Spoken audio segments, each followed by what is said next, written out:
Assalamualaikum warahmatullahi wabarakatuh.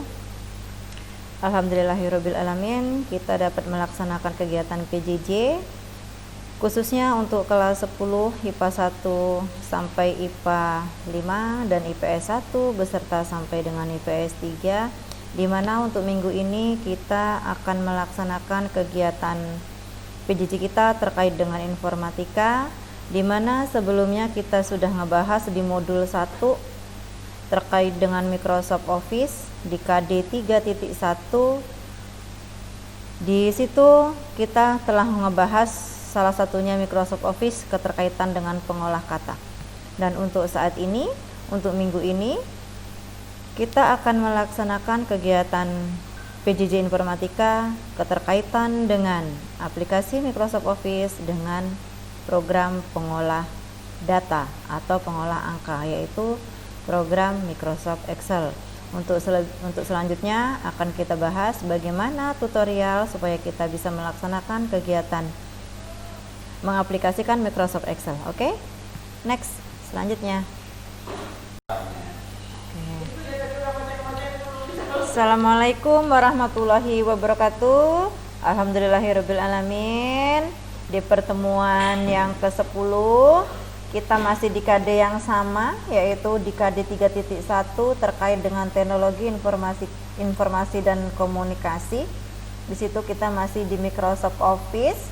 Yang sebelumnya kita ngebahas Microsoft Word. Untuk kali ini kita ngebahas terkait Microsoft Excel, yaitu program untuk pengolah data atau pengolah angka. Oke? Nah, namun untuk Microsoft Excel, Ibu akan menyampaikan beberapa hal yang simpel, yaitu tampilan Microsoft Excel yang harus kalian pahami terlebih dahulu. Next, perhatikan. Nah, di sini ini ada tampilan Microsoft Excel. Ibu rasa kalian sudah paham apa sih Microsoft Excel? Bagaimana sih tampilan Microsoft Excel? Ya kan? Tampilannya nggak jauh beda dengan di Microsoft Word. Yang membedakan itu hanya tampilan lembar kerja dan tampilan halaman yang ada di Microsoft Word. Oke, kita lanjutkan kembali. Nah, di sini hal-hal yang harus dipahami dalam tampilan Microsoft Excel apa aja? Kita lanjutkan. Pertama yaitu terkait dengan buku kerja, yaitu di dalam tampilan Microsoft Excel itu namanya buku kerja atau workbook. Nah, di dalam workbook itu ada apa? Ada worksheet. Nah, worksheet itu bagaimana sih tampilannya? Nah, di worksheet ini, di lembar kerja ini, kalau di Microsoft itu namanya halaman, tapi kalau di Microsoft Excel itu namanya lembar kerja.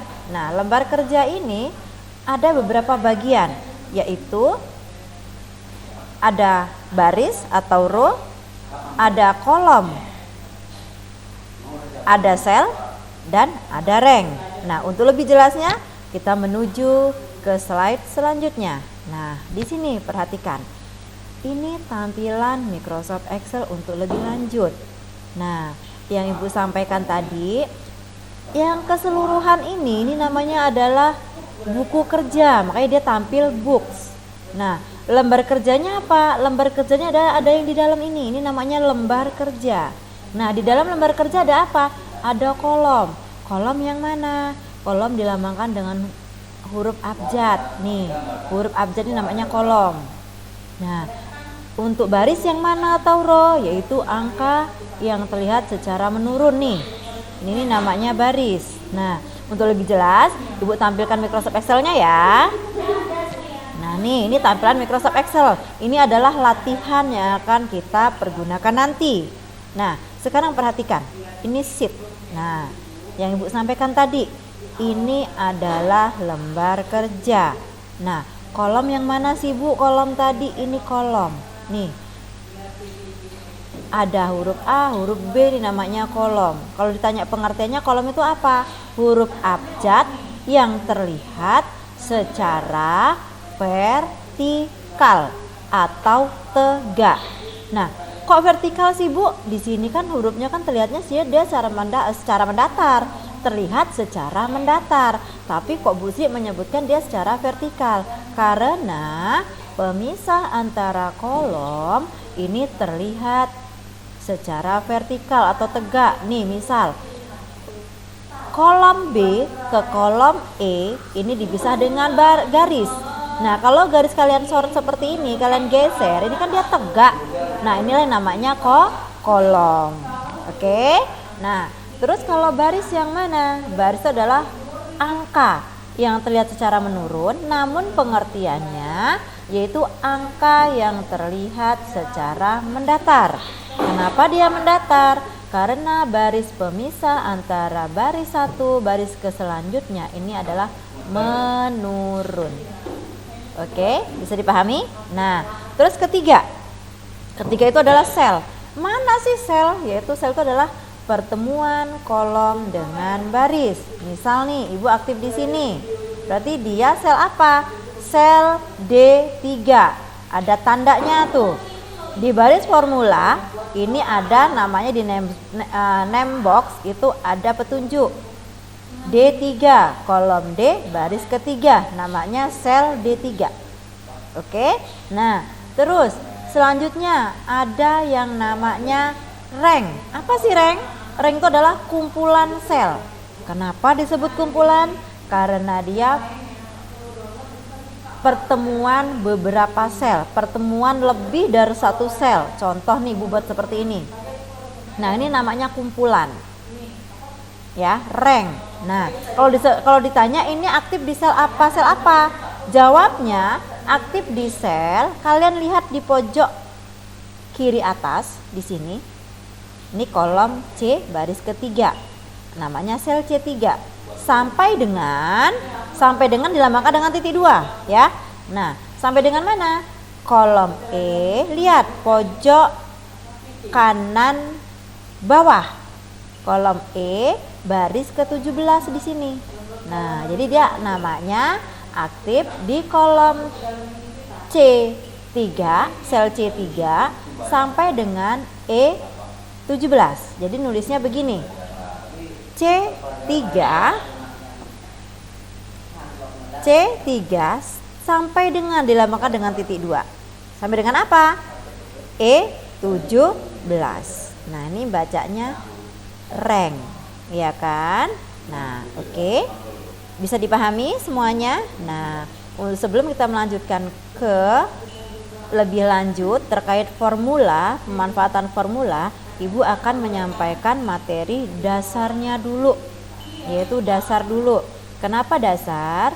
Karena di dalam sel ini dibagi beberapa sel, yaitu ada sel absolut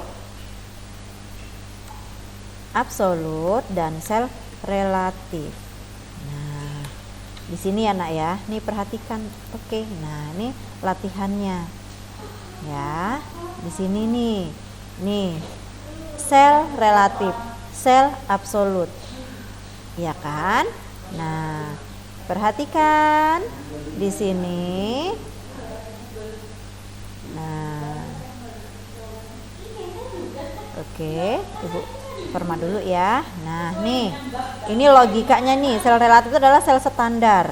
Yaitu kalau kita mencari, perhatikan ya di sini ya. Ini nanti sebelum kita menuju ke sini, Bu Sri sampaikan dulu di list slide yang akan Ibu bahas. Oke. Nah, perhatikan.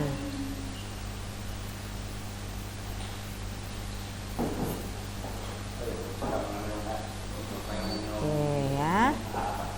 Nah, ini lambang logika yang harus kalian pahami. Nah, nih di sini ada sama dengan, ada lebih kecil dari, ada lebih besar, dan seterusnya.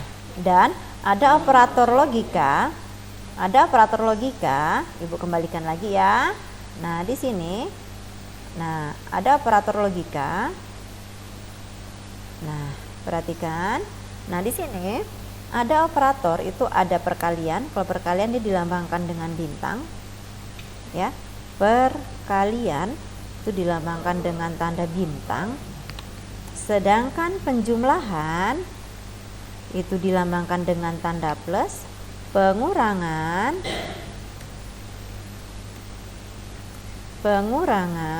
itu dilambangkan dengan tanda min, pembagian itu dilambangkan dengan slash.